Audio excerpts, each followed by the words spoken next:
نحمدہ ونصلی علی رسولہ الکریم اما بعد فاعوذ باللہ من الشیطان الرجیم بسم اللہ الرحمن الرحیم حامیم والکتاب المبین انا انزلناہ فی لیلۃ مبارکۃ انا کنا منذرین صدق اللہ مولانا العظیم وبلغنا رسولہ النبی الکریم الامین ان اللہ وملائکتہ یصلون علی النبی یا ایھا الذین آمنوا صلوا علیہ وسلموا تسلیما صلاۃ والسلام علیک یا سیدی یا رسول اللہ وعلی آلک واصحابک یا سیدی یا حبیب اللہ الصلاۃ والسلام علیک یا سیدی یا شفیع المذنبین وعلی آلک واصحابک یا سیدی یا رحمۃ للعالمین بلغ العلا بکمالہ کشف الدجی بجمالہ حسنت جمیع خصالہ صلوا علیہ وآلہ یا صاحب الجمال و یا سید البشر من وجہک المنیر لقد نور القمر لا يمکن الثناء کما کان حقہ بعد از خدا بزرگ توئی قصہ مختصر۔ نہایت ہی واجب الاحترام سامعین و ناظرین، آج کے اس درس قرآن سلسلہ نمبر 99 جس میں آپ کے سامنے آج بڑی اہم بات کرنے والا ہوں، بڑا اہم مسئلہ جو آپ کے سامنے میں رکھنے والا ہوں کہ ہاں ہمارے سلسلے 100 ہونے والے ہیں، 100 مکمل ہونے والا ہے، تو میں چاہتا ہوں کہ یہ 100 سلسلہ مکمل ہونے سے پہلے آپ کی نظر میں جو آج میں عرض کرنے والا ہوں وہ یہ ہے کہ ایک دن بعد ایک رات آنے والی ہے جس کا قرآن کریم نے ذکر فرمایا ہے، جو سورہ دخان کی پہلی آیات مبارکہ میں نے تلاوت کی ہیں ان کے سلسلہ میں عرض کروں گا۔ اس سے پہلے جن دوستوں نے ابھی تک ہمارا چینل سبسکرائب نہیں کیا وہ ہمارے چینل کو سبسکرائب کریں، بیل آئیکن کو دبائیں اور تاکہ ہر نوٹیفیکیشن سب سے پہلے آپ کو حاصل ہو جائے۔ یہ دین کا کام ہے، دین کے کام میں اگر جس طرح کی بھی کوشش کی جائے اللہ تبارک و تعالیٰ اسی کوشش کے بنا پر اس کو ثواب عطا فرماتا ہے۔ اللہ تبارک و تعالیٰ غفور الرحیم ہے۔ نیت مومن خیر من عملی، مومن کی نیت جو ہے اس کے عمل سے بہتر ہے، اس لیے مومن کو چاہیے کہ وہ اپنی نیت میں اچھا سوچے اور نیت میں اچھی بات کرے اور نیت سے ہی جو عمل کرے اچھی نیت سے کرے۔ تو جتنا بھی آپ اس کو شیئر کریں گے اور دوست اس میں جتنے بھی انوالو ہوں گے وہ سب کے سب آپ بھی اس کے حصے دار ثواب کے ہوں گے۔ میں عرض کرنا چاہتا ہوں کہ آنے والی ایک رات کے بعد جو رات ہے اس کا نامی شعبان المعظم کی 15ویں رات یعنی شب برات کے نام سے ہم اسے یاد کرتے ہیں۔ اس کی بہت اہم باتیں میں آپ کے سامنے عرض کرنا چاہتا ہوں۔ میرے آقا کریم صلی اللہ تعالیٰ علیہ وآلہ وسلم نے ارشاد فرمایا کہ اس رات آسمان سے اللہ تبارک و تعالیٰ آسمان دنیا پر تشریف فرما ہوتا ہے اپنی شایان شان۔ تو اللہ تبارک و تعالیٰ رحمت کے دروازے کھول کر فرماتا ہے کوئی آج جو مجھ سے بخشش مانگے میں اسے بخش دوں، ہے کوئی ایسا جو مجھ سے آج رزق مانگے میں اس کو رزق عطا کروں، ہے کوئی ایسا جو مجھ سے اولاد مانگے اور میں اس کو اولاد عطا کروں، ہے کوئی ایسا جو آج مجھ سے مدد طلب کرے اور میں اس کی مدد کروں۔ اللہ تبارک و تعالیٰ کی رحمت اس رات جوش میں آتی ہے اور اللہ تبارک و تعالیٰ کی رحمت پکار کر اپنے بندے کو کہتی ہے کہ اے میرے بندے تو 1 قدم چل کے آ، میری رحمت 10 قدم چل کے تیری طرف آئے گی۔ یہ شب برات کی پروقار اور با رونق اور نوری رات ہے۔ اس کو اللہ تبارک و تعالیٰ نے قرآن کریم میں فرمایا حامیم والکتاب المبین انا انزلناہ فی لیلۃ مبارکۃ انا کنا منذرین۔ اللہ رب العالمین نے اس رات کا ذکر قرآن کریم میں کیا۔ بعض مخالفین جو ہیں اس پر بڑے فتوے لگاتے ہیں، تو مجھے حیرانگی ان لوگوں پر ہوتی ہے کہ قرآن کریم کے آگے بھی کوئی بات سوچتے ہیں۔ قرآن سے نبی کے فرمان سے آگے دنیا کی کوئی بھی چیز آگے نہیں ہو سکتی۔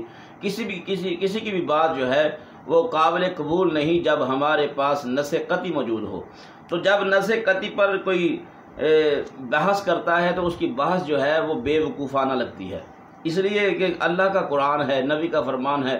جب اللہ کا قرآن اور نبی کا فرمان سامنے آ جائے اس کے بعد کوئی بھی بات کرنا بے معنی ہوگی، کوئی بھی بات کرنا یہ سمجھ لے کہ اس کی جہالت ہے۔ اس لیے قرآن کریم میں اس رات کا ذکر ہے۔ بعض لوگ عجیب سا سوال کر دیتے ہیں، جی توبہ کرنے کا کہیں ثبوت ہے تو بتائیں۔ بھئی اللہ سے معافی مانگنے کا کوئی ثبوت دینا پڑے گا، اللہ کی بارگاہ میں سجدہ کرنے کا بھی کوئی ثبوت دینا پڑے گا۔ اس کا مطلب یہ ہوا کہ وہ لوگ دیندار نہیں ہیں، وہ دین کے دشمن ہیں، وہ دین میں تفرقہ کرنا چاہتے ہیں۔ ہم دین میں تفرقہ نہیں کرنا چاہتے، ہم دین میں بھائی چارہ چاہتے ہیں تاکہ سارے مسلمان اکٹھے ہو جائیں اور متفق ہو کر ایک ہی فیصلہ کر لے جو قرآن کا فیصلہ ہے، ایک ہی فیصلہ مان لے جو نبی کا فیصلہ ہے، جو قرآن و حدیث میں آ چکا ہے۔ اس کے آگے کوئی بھی بات قابل قبول نہیں ہوگی۔ آئیے اب اس رات کی جو فضیلت ہے میں آپ کے سامنے عرض کرنا چاہتا ہوں۔ اللہ تبارک و تعالیٰ نے ارشاد فرمایا، اس رات میں اگر کوئی بندہ مجھ سے بخشش طلب کرے تو میں اس کو بخش دیتا ہوں، کوئی بندہ مجھ سے دولت رزق مانگے میں اس کو رزق عطا کر دیتا ہوں۔ تو اس رات میں اللہ کی بارگاہ میں ہاتھ پھیلانے کی رات ہے۔ تو اللہ کی بارگاہ میں ہاتھ پھیلانے سے بھی اگر کوئی شرماتا ہے تو اس سے بڑا دنیا میں بے شرم کوئی نہیں۔ اگر اللہ کی بارگاہ میں کوئی جھکنے سے اپنے آپ اپنی بے عزتی سمجھتا ہے، میں کہتا ہوں کائنات کا سب سے بڑا بے عزت وہ ہے جو اللہ کی راہ میں سجدہ کرنے کو بھی اپنی عزت نہیں سمجھتا۔ ہماری عزت تو ہے وہ اللہ کی بارگاہ میں جھکنے کی عزت ہے، ہماری جو عزت ہے اللہ کی بارگاہ میں ہاتھ پھیلانے سے ہماری عزت ہے۔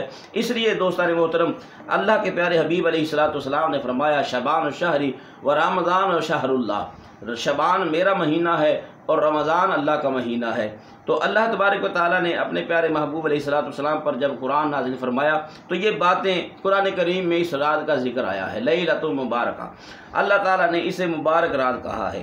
آئیے اب اس رات میں جاگنا ہے، فضول نہیں جاگنا، اس رات میں موبائل پر گیم نہیں کھیلنی، اس رات میں آتش بازی نہیں کرنی، اس رات میں چوکو بازاروں میں نہیں کھڑے ہونا، اس رات میں فضول باتیں جو ہیں وہ نہیں کرنی، فضول محفل میں نہیں بیٹھنا۔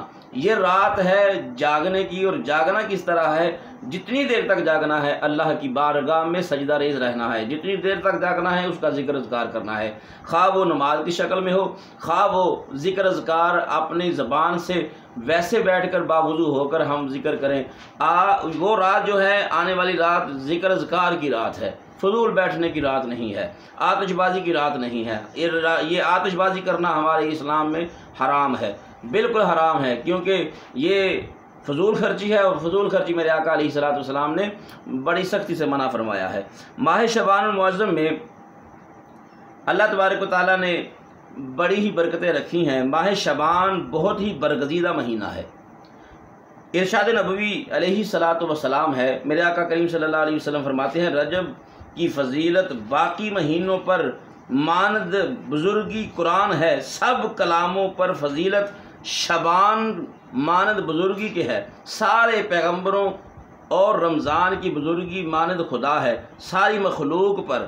اسی لیے مسلمانوں کو چاہیے کہ کثرت نوافل اور نماز روزہ سے اس ماہ کو آباد رکھیں۔